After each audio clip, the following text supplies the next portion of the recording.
Thank you everyone for staying with us. We are honored to have the filmmaker Bisong Taiwo with us. Thank you, Bisong, for joining us today. I'm very glad to be here. Perfect, amazing. So after making 3 short films, Timesleeper is your first feature directorial experience. So could you please tell us what motivated you to start your journey with making a film, a science fiction film?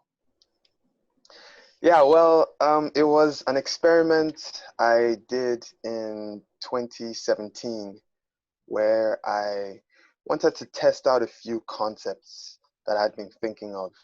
And one of them was a thriller film. It was a short film. And the other one was Timesleeper. And that was a short film as well. I shot it in my house. And it was just to test out the concept of time travel with the use of a drug. And so people seemed to like that a lot. And I felt like I could write a full feature version of that film to expand the concept, and I could shoot it myself. So that was the other thing too. I had to make sure I was able to fund it and shoot the film myself. So that's what inspired the production of that movie. As for the creative parts, in my films, I like to merge um, genre, so either thriller or sci-fi, with spirituality. Since I'm Christian, I like to put in those Christian elements in there. So that's exactly what I did with Timesleeper. It's like half of it is theological and the other half is a genre movie, sci-fi. So that's how it came about. Perfect, amazing. And as you mentioned, your film is self-funded and you pull it off, and you were able to make a film in genre.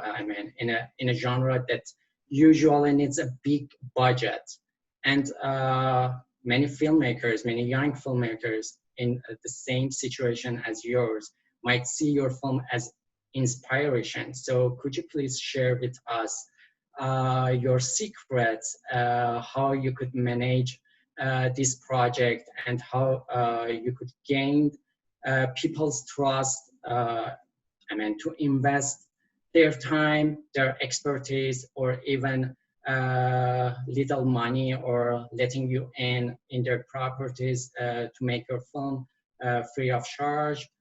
Could you please tell us a little more about it? Oh, it's no secret. It's just a lot of hard work. I spent, so I wrote the film in March and we didn't shoot till September. So I spent all that time just calling. Like I called the cemetery. I told her, hey, I'm just a guy with no money trying to make a movie and I have a scene in your cemetery. Can I use it? I said, oh yeah, sure, come on down. And I called the guy who owned the restaurant. I said, hey, I'm making a film. Can I come use your place? Yeah, sure, as long as you don't disturb the customers or you don't come during peak periods. So that's how I did it. I was just calling people. Most didn't answer, others said no. And the ones that said yes, I just booked it into the schedule because I was the producer as well. So I had to schedule the whole film. And I had an Excel sheet where I just put in all the times of all the locations that I could use. And then I had to rent an apartment for about 2 weeks that I used for the lady's home. And then for the actors, Gloria is great. I've worked with her in the past, and I guess she just trusts me and my craziness. So she decided to come on board. And Antonius, I had an audition, and he was the first person to come on time. So I'm like, okay, I can trust this guy's work ethic because I know he's gonna show up for these 2 weeks. So that's it. It's just you just keep pushing through. It's hard work. You make a lot of calls, and I funded everything myself on credit cards, which I probably don't recommend. If you can get outside investment, definitely do that because those credit card interest rates are not funny. But I knew I wanted to have complete creative control, and so I had to do everything myself, pretty much. Amazing. I love your attitude and I appreciate it. So we talked about funding, and you are from Winnipeg. I'm curious to know, are there a lot of opportunities, I mean, funding opportunities in Winnipeg that support emerging filmmakers and artists like yourself? Yeah, we do have grants, which I found out about after I made this movie. But yeah, we have grants. We have the Winnipeg Arts Council.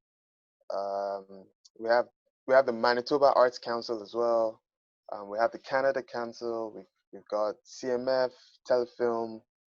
Some of these grants require you to have an incorporated entity, which I didn't have at the time I shot the movie. I have one now, but I didn't have one at the time I shot the movie. It was literally just me and my camera and my idea.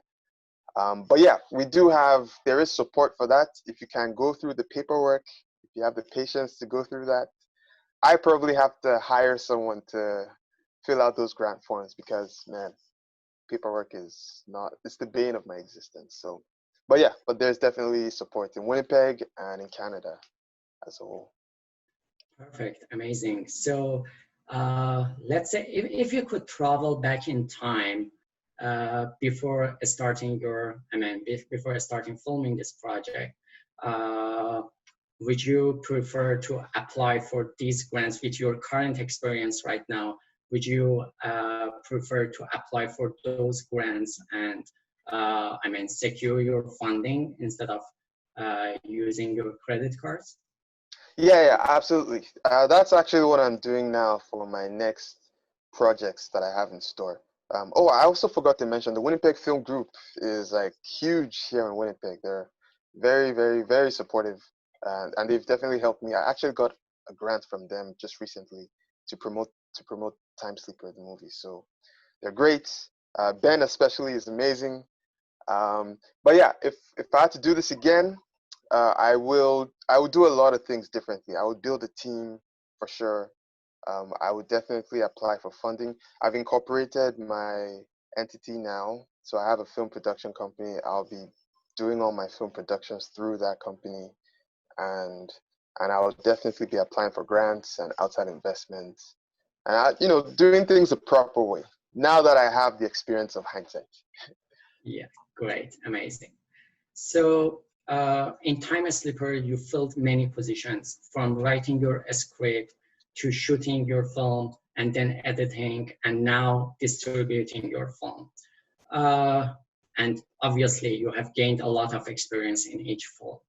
So which one was your favorite position that you really enjoy, and which one you prefer to you could hire someone else to do that for you? I think directing is my favorite position, and probably editing as well. I would hire out the rest. I had a sound recorder, so I definitely hired for that because I don't really know much about the technical parts of sound. Cinematography, I would definitely hire a professional because people say that my image quality is decent, but I think they're just saying that to be nice.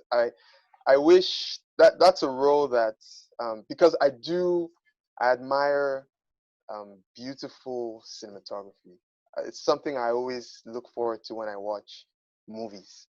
Um, but cinematographers are pretty expensive. So once I have a bigger budget, that's probably one of the first key roles I would fill out. Someone who has the technical ability and the creative vision for producing beautiful images. Sound, of course, I would hire again. I would hire a producer just to handle the schedules, to fill out the grant forms, to make the calls, and all that kind of stuff.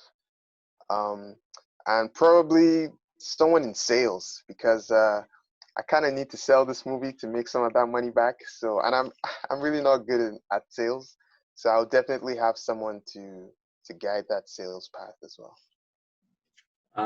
Are you working on your on your film as your distributor yourself, or do you have someone right now? Yeah, right now I don't have anyone. So you're watching this and you're a sales agent, give me a call and let's talk about it. But yeah, no, right now I have all the rights and it's kind of just, I'm kind of sending emails out, but cold emails probably aren't really the way to go. If the festival was physical, you know, I would have been there, I would have been talking to people and networking and that kind of stuff. But can't really do that now given the times we're in. So uh, cold emails and cold calling is all I have right now. Yeah, right now we are in different situation in compared with previous years, but just to let you know, we are working on actually to have, I mean, some kind of programs, virtual programs to connect filmmakers and industrial professionals with each other. So, and from there, I believe that you can make connections and talk with like-minded people to, I mean, for more opportunities in the future. Awesome. So, Yeah. and I mean, in the support of the previous question, you have experienced different positions in this industry, from writing a script to distributing a film. So which one or which ones do you think need more support from funding organizations, from funding bodies, or I mean, even in a form of a mentorship program? Yeah. Funding, I think, is fine at the moment. Like I said, we do have, there's a variety of areas you can get funding. If you're diligent, if you do the paperwork, if you apply on time, if you have complete applications. Even Gimli, the Gimli Film Festival has a $10,000 um, funding program From that they RBC. have. Yeah, from RBC. Yeah, yeah, they do that every year. So funding is, there are opportunities. If you play your cards right, you can get your film funded.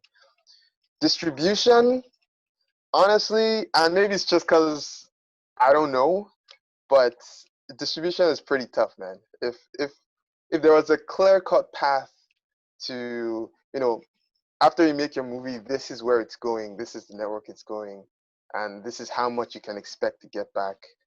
Um, that would be a lot easier, but I just don't know if it's as clear cut as that. I think, and it's probably because again I don't really have those connections.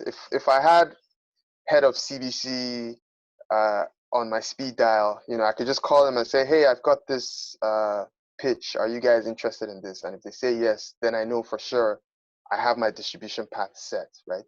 So it's probably just figuring out how to get in touch with these networks and to talk about what they need, like what kind of programs they're looking for, and then how you can go about, you know, building your thing and just shipping it off to them.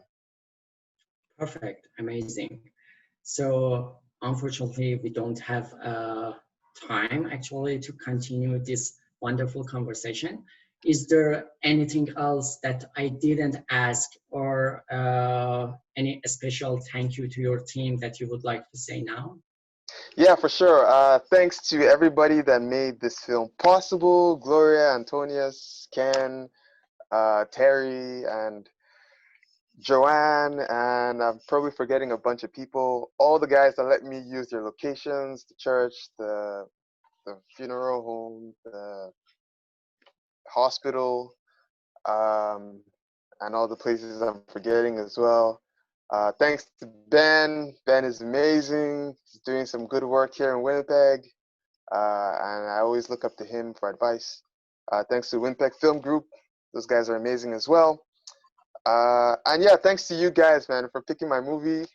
It's a super indie, low budget film, but I think it does have an important message for me, and I hope it connects with other people as well. So thanks for picking it. Thanks for showing it at the festival, and I'm really excited to be part of this. So yeah, that's all I got. Perfect, amazing, and my pleasure. And thank you again, for sharing your film with us. I wish in reality we could travel back in time and save those lives that we lost. And thank you again for sharing your film with us. I really hope everyone enjoyed this film and this conversation. And I would also like to encourage everyone to visit our website, reelworld.ca, to learn more about our festival and year-round screenings and programs. And if you identify yourself as a racial diverse Canadian artist, please consider joining our Access Reelworld database. Thank you so much and take care. Bye.